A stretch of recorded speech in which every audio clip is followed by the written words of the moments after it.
বৈরী আবহাওয়ার কারণে খুলনাতে কিন্তু ভারী বর্ষণ শুরু হয়েছে গতকালকে থেকে, এবং সেই ভারী বর্ষণের কবলে শহরের প্রাণকেন্দ্রে আমরা রয়্যালের মোড়ে অবস্থান করতেছি। সেখানে যদি আপনাদেরকে একটু দেখানোর চেষ্টা করি যে এখানে আপনারা দেখতে পাচ্ছেন যে পানির ভিতর থেকে কিন্তু গাড়ি কিভাবে আসতেছে আর কি, যে এই পানিতে কিন্তু একেবারে সাধারণ যে খুলনা সিটি কর্পোরেশনের যে 31টি ওয়ার্ড, এই 31টি ওয়ার্ডই কিন্তু একেবারে পানিতে নিমজ্জিত বললে চলতে পারি।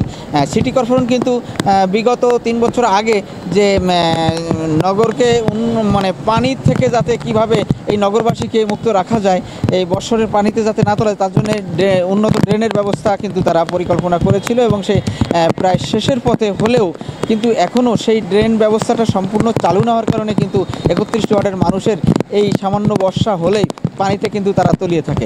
তবে আরেকটি বিষয় জানিয়ে রাখি যে খুলনা অঞ্চলে এখানে নদীতে যখন জোয়ারের পানি থাকে তখন কিন্তু শহরে যদি বর্ষার পানিতে তলিয়ে থাকে সে পানি কিন্তু সরার খুব বেশি একটা সম্ভাবনা থাকে না, কিন্তু যদি ভাটা থাকে তাহলে কিছুটা হলেও পানি সরার উপযোগী হয় এমনটি। খুলনার 31টি ওয়ার্ডে ভারী বর্ষণের পানিতে নিমজ্জিত মানুষের দুঃখ দশার এই ছিল আমার কাছে সর্বশেষ তথ্য। ধন্যবাদ।